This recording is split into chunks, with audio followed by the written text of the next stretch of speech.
Coming up, a Q&A triple play, all inspired by you, whom I love, clearly, but in a completely platonic and entirely COVID-safe way. Like, let's be responsible, shall we? No tongue this time.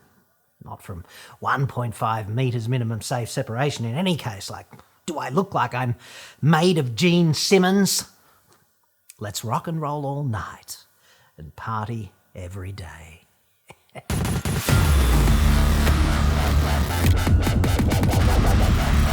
I'm John Cadogan from AutoExpert.com.au, and I get new cars cheap for buyers here in Australia. Website for that, obviously, or you can simply click the card that's up there now. Dude, let us kick off with a Ford Ranger that dances like Virgil Tracy walks. It's properly FAB. Apologies, not a new car inquiry, but I bought a 2020 XLT with 10,000 Ks on the clock, which has an alarming tendency to float off course when it hits a bump. This loss of control is especially frightening on bends. I haven't experienced this with other Rangers, driven for work. The experience is akin to driving on clay or ice. Ive tried to research causes, remedies and reliable experts online with no satisfactory result. Can you advise me? Happy to pay. There's no need to pay, Jim. It's not the same if you pay for it, dude. Like, it's just not. More straightforward, perhaps, somewhat transactional, of course, but not the same. I don't want to fake it like that. To Jim, I would say, dude, get that apostrophe key fixed. Stat. This handy reference guide might help. You're most welcome. As to that shitbox Ranger, the only vehicle standing between Ford Shitsville and sales freefall, like, come on, dude. You don't research something like this. You go out actively and get it fixed as a priority. It sounds like a pretty dangerous but somewhat straightforward defect. It's doubtless caused by some chassis control component that is most probably damaged or not functioning correctly. It shouldn't be that hard for a competent individual in the spanner-spinning sweepstakes to diagnose and fix. Just take the vehicle to a competent mechanic and get the fault repaired as an absolute priority. Or take it to a dealership and have it fixed under warranty if it's a manufacturing defect or other warrantable issue.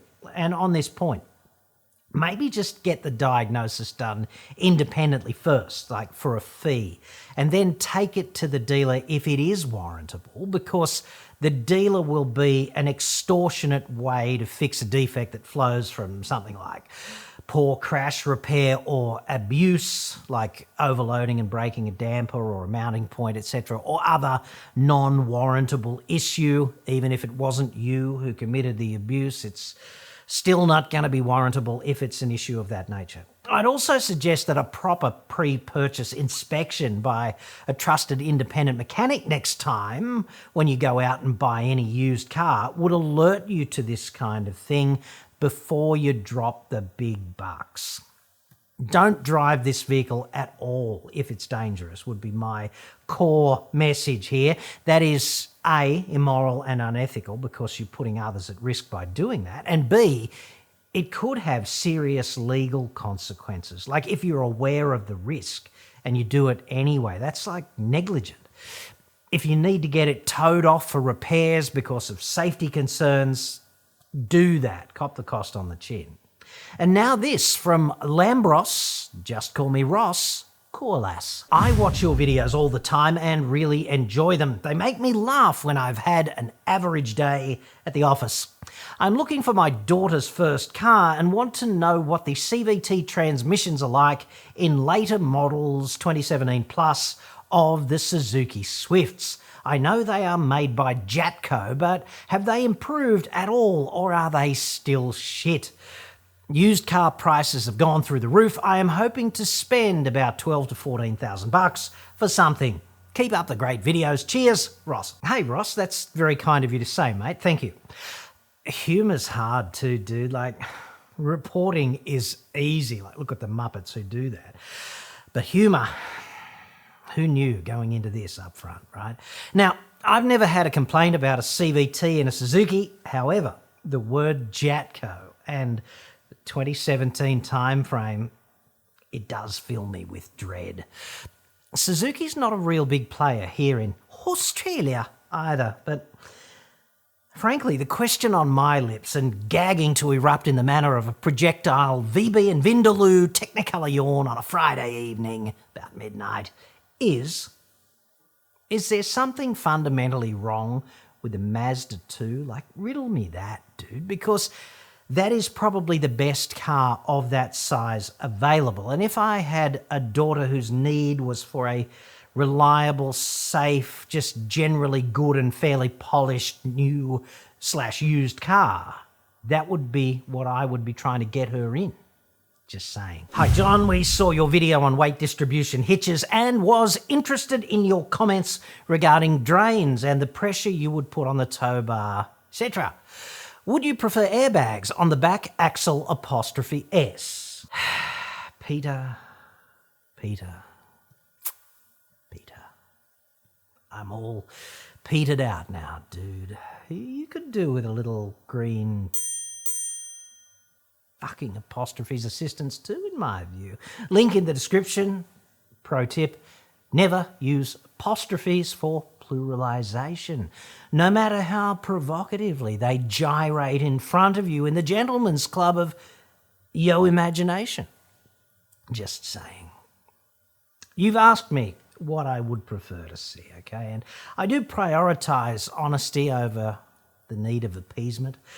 I'd prefer, and I had hoped this would be abundantly clear from my earlier towing videos at this point, however, I'd prefer that users of vehicles who intend to tow anything leave the vehicle standard and keep the masses and other imposed loads A, conservatively within all manufacturer stipulated load limits, and B, I'd prefer they didn't load the vehicle and trailer combination to the extent where any of these nutbag aftermarket band-aids seemed necessary.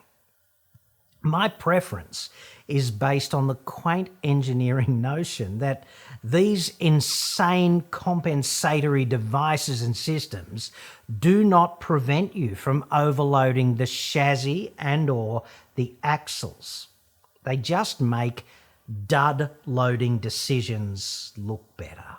Like, let's say you've got a ute and you load it right up, heavily, okay, but notionally compliant, and you drive it endlessly on Shitsville's worst roads, which, let's face it, would be most of them. You're a bit fatigued out there one day, you hit a washaway, and you bend the chassis so that it resembles the arch of the Shitsville Harbour Bridge. That's on you, dude. Conservative loading is a virtue, a way to ensure reliability and durability and not depend on these ridiculous load levelling band-aids. Now, a bonus situation concerning my recent report on Will Toms, who had his Subaru Outback go in-trow poopy at some approximate midpoint during a recent interstate trip. I'll put a link, This is from Andrew Jackson. Further to your recent Subaru CVT video, I had this experience in summary. CVT malfunctioned. Went into Subaru Lilydale, they reset something and advised all okay, drove around the block and the warning lights came back on. After that, they conceded there was a CVT issue and initial quote was around $5,000. I complained. They claimed to have gone to Subaru Australia on my behalf and got a reduction to $3,100. I advised them I would not accept, and then I went to Subaru Australia direct, who then, after some email exchanges, agreed to pay for the parts. In the end, I paid for labour, only $462 plus GST, which I thought was okay considering started out at $5,000. In the end, I was reasonably happy with the final outcome, especially in the past having to deal with Volkswagen over a Passat ABS Barkey problem, which they just would refuse to engage. Yeah, AJ, those dub Barkey problems, they're the worst, dude. They just can't accept it, even when it stands out like the low-hanging fruit on a big black dog. Bastards. Now, I will be posting an update on Will Toms and his CV2 Intra-Poopy Outback issue later this week, and I have to say it's the full-blown $11,600 frown goes upside down result for Will and his lovely wife. And this kind of does matter to them because they're on the pension. I have to give Subaru 13 points out of a possible 10 in the circumstances for the ultimate result here. Details will follow on this. Just subscribe, hit the bell, dude. You know what to do so you don't miss out. And now, to Andrew, I would say, well done, dude, being an effective advocate for yourself. And certainly with less pain and suffering than dealing with the Volkswagen Death Star. World's most criminal car maker. Just saying. Worse even than Satan's official car maker. And that's saying something. But look, when you're looking down the barrel of a $5,000 repair quote up front, it should not be down to the consumer to negotiate a fairer amount. The presumption should not be unfairness up front. It just shouldn't, because you have already invested in their brand on the showroom floor and you did it up front. When something goes wrong, in my view at least, that's the time for reciprocity. That's when they should invest in your relationship with them. And they should do it immediately up front.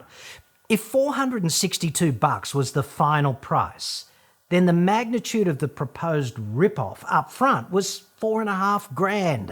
And to me, that's just staggering.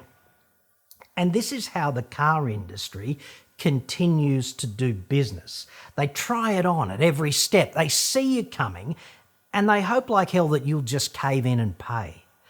Dealers in particular have no fucking idea about long-term stewardship of relationships. None.